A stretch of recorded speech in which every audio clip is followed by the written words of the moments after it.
So let's have a look at what Sabalenka will have to do over in her group. Of course, being the number one in the world, she will have to play against Gauff, who she has a losing record against 5 wins, 6 losses, and she did lose their last match at the French Open earlier in the year. Hey guys, we're super excited to be here. I'm happy to be back in Riyadh, and hopefully you guys support us, and yeah, see you.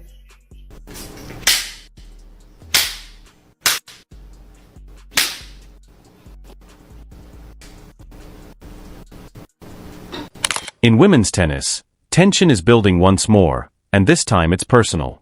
The fiery world number one, Aryna Sabalenka, is up against the cool-headed prodigy Coco Gauff, who is rapidly turning into her greatest nightmare. Sabalenka is looking for redemption rather than just a victory after the devastating defeat earlier in the season. However, viewers are beginning to question whether Sabalenka has learned from her mistakes as the rematch approaches. Or is she going to break under the same strain once more? Because if history repeats itself, this could be the turning point. She won the match not because she played incredible, just because I made all of those mistakes from, like, if you look from the outside, kind of like from an easy ball. During their most recent meeting, everything changed. The game that changed the power dynamics in women's tennis. Calm and laser-focused, Coco Gauff entered the court as if she had nothing to lose.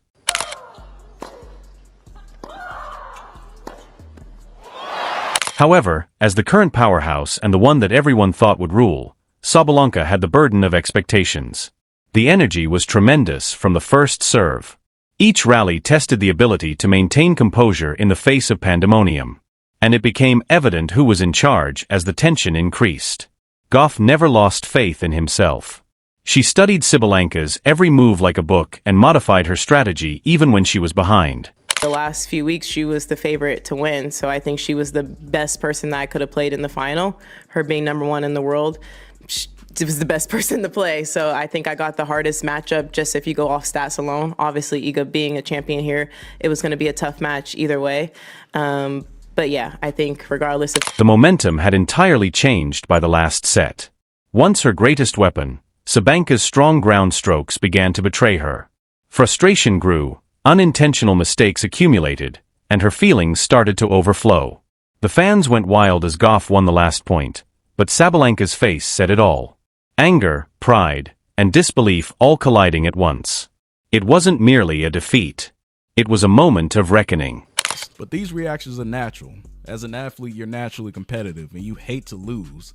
But the fact that you showed that poor sportsmanship afterwards tells a lot about who you are as a person. In Coco's case, the harsh reality is she's in a lose-lose situation. Coco Gauff had not simply taken home a trophy.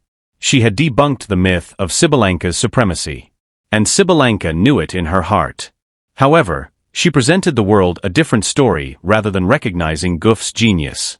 That denial would come back to haunt her in a situation when the defeat was her own fault rather than Coco's victory. Fans have never witnessed Sabalenka's emotions explode in such a way following that heartbreaking defeat. She addressed the reporters minutes after leaving the court, speaking calmly yet sharply. Sabalenka dismissed Gauff's performance, saying she just made too many mistakes, rather than complimenting it. Even though it was a brief sentence, it said a lot. It sounded like denial to many. Others saw it as pride's refusal to accept reality. However, the tennis world took notice of what transpired next. Behind the scenes, Sabalenka became enraged when cameras captured her moving down the tunnel. She repeatedly banged her racket against the wall rather than just once, as though attempting to stifle her own remorse. It was more than simply rage. It was a humiliating experience. The kind that persists long after the game is over. What Sabalenka had been attempting to conceal was exposed by her outburst. The mounting pressure to live up to her own standards.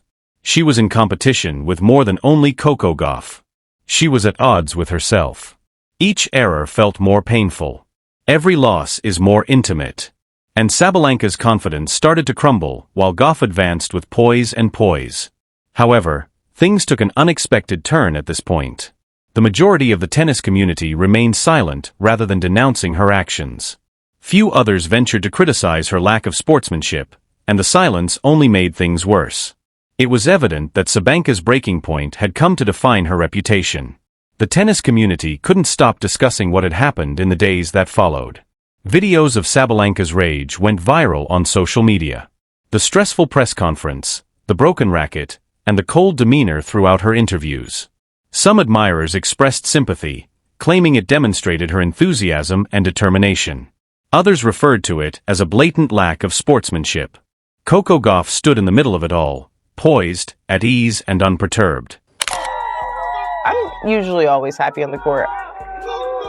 People don't think so because I look so serious, but I am happy inside. Most recently, probably winning French Open, but also when I play with my brother, I'm pretty happy too. Sports pundits started making analogies to historical rivalries. Serena versus Sharapova. Borg versus McEnroe. However, this one had a distinct feel. There was more to this than just competition. It had to do with character. The world number one, who let her emotions to overcome her, contrasted with the youthful prodigy, who managed pressure with grace. The narrative essentially wrote itself. Debates erupted in online forums. Was Sabalenka subjected to unjust criticism for displaying emotion? Or was this evidence that she was unable to cope with Gauff's ascent? Every statement, every quotation, and every fleeting moment between the two were analyzed by fans. The court was no longer the only place where the tension existed. It had developed into a full-fledged story of rivalry, pride, and maturity. Gauff remained concentrated, but Sabalenka's quiet was more powerful than any words. She didn't express regret. She didn't elaborate. And that only made the gap wider. This was no longer just a match for many. It was the start of something much more significant. However, those closest to both athletes were starting to realize that talent wasn't what truly set them apart, even as the media stirred up controversy. Insiders in the tennis industry discreetly disclosed what was actually going on behind the scenes while the fans quarreled online. Usually devoted and protective, Sabalenka's own coaching staff began acknowledging that Coco Gauff's game had advanced well beyond their expectations. Her serve, which had previously been a weakness, was now a weapon. Even seasoned players found it difficult to develop her sharper technique, unparalleled patience, and ability to read opponents. According to reports, Sabalenka's coach stated that Coco's staff made clever but subtle changes to her game prior to the US Open. Alterations that fundamentally changed how she responded to pressure. The downside in trying to change it. I mean, she was at a point now where, okay, like the chances that you're going to turn this around, doing what you're doing before New York starts, I mean, it's just probably not going to happen. So that's where our conversation was. We're after, the improvement for the rest of the year. And for me, like everything that happened in New York was a win for her, because to be able to go in and win, and especially win tough matches. She was able to defeat elite players like Sabalenka, thanks to those improvements and her mental tenacity. It was preparation, not chance. Gauff's poise and character were praised even by analysts like Stephen A. Smith, who is known for his scathing opinions. He made the point that her athleticism wasn't the only factor in her achievement. It resulted from her family's grounding and discipline. She didn't rely on feelings or justifications. She was focused and had a strong work ethic. Coco is the future of women's tennis, according to Maria Sharapova, who is all too familiar with the damage rivalry can do to a player. Those remarks had weight since they came from someone who had experienced a bitter rivalry with Serena Williams. It became evident that Gauff's ascent was based on stability and control, while Sabalenka's emotions were spiraling. The difference could not have been more striking. One question started to reverberate through the locker rooms as the experts hailed Coco's maturity. With her current state of mind, could Sabalenka handle another rematch? Coco Gauff was subtly creating something greater than herself as Sabalenka struggled with her feelings. She made the audacious and surprising decision to leave Roger Federer's management team after her breakthrough season in order to start her own company, Coco Gauff Enterprises. It was more than just a business choice. It was an independence proclamation. Gauff wasn't waiting for anyone else to take charge of her story at the age of 20. She was assuming all responsibility for her future and career. Her new endeavor involved more than just brand deals and appearance. It served a purpose. Gauff wants to use her position to provide young, aspiring athletes the kind of support she wished she had received at a younger age.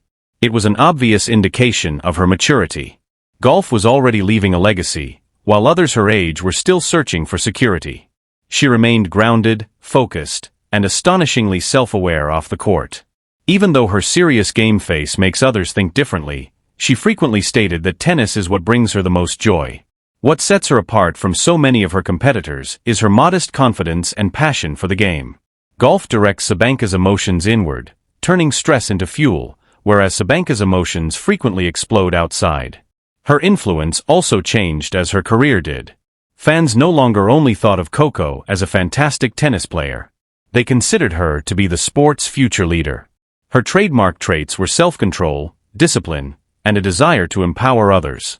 And the impending rematch with Sabalenka became even more intimate because of that independence and feeling of purpose. Coco wasn't simply the underdog with something to prove this time. She was a woman in charge of her story, her career, and her game. The next phase of this competition is now the focus of everyone's attention. The eagerly anticipated rematch between Aryna Sabalenka and Coco Gauff. This isn't just another tournament game for Sabalenka. It's either salvation or disaster. She has been plagued by the memory of that final loss, reliving every error and instance in which she lost control. This time, there is a lot of pressure. She is aware that losing against Gauff again will not just lower her ranking. It might completely change her image as a champion who lacks poise in the face of adversity. Coco, on the other hand, enters this encounter with an entirely different vibe. She no longer plays to prove herself. She's playing to keep her power. She has done a thorough job of preparing. Her perspective is more acute than before. Coco exhibits patience where Sabalenka displays emotion. Coco employs accuracy, whereas Sabalenka uses force. It's a struggle of identity as much as competence. Chaos versus quiet, emotion versus intelligence. Every fan, journalist, and analyst can sense the excitement growing. Although there has been tension in all of their prior meetings, this one seems to be the real test. While Coco only needs to continue being Coco, steady, focused, and unwavering, Sabalenka must demonstrate that she can maintain self-control long enough to dominate the court. The unanswered question is straightforward. Is Sabalenka able to change her narrative? Or will she succumb to her own feelings once more? Because this rematch is a reckoning rather than merely a game. There is a defining rivalry in every tennis era. Federer versus Nadal, Djokovic versus Murray, and Serena versus Sharapova. However, this one has a distinct feel. There is more to the fight between Coco Gauff and Aryna Sabalenka than just strength and accuracy. It has to do with personality. It's legacy versus ambition, youth versus experience, and calm versus instability.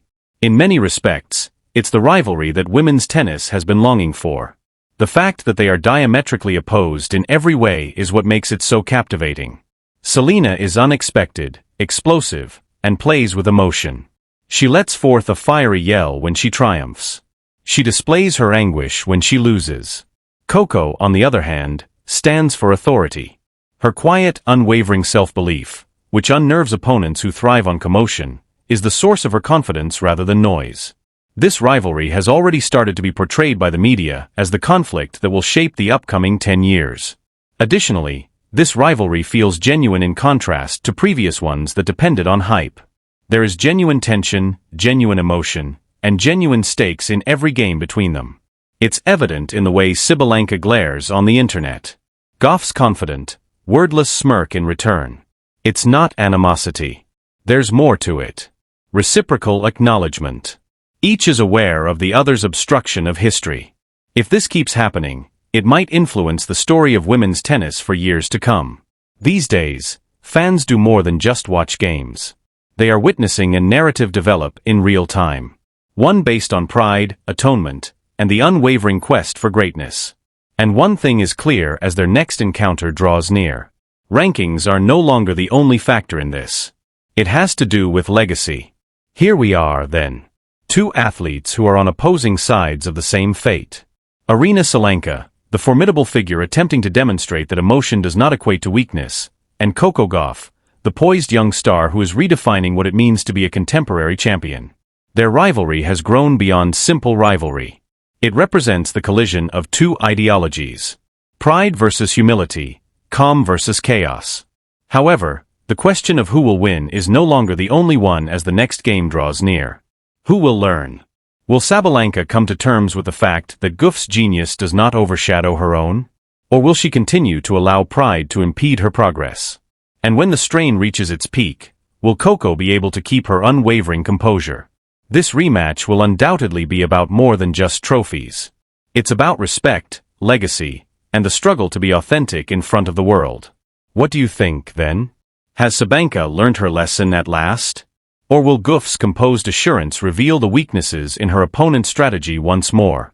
This narrative is far from ended, and the next episode might shock everyone, so please share your ideas in the comments.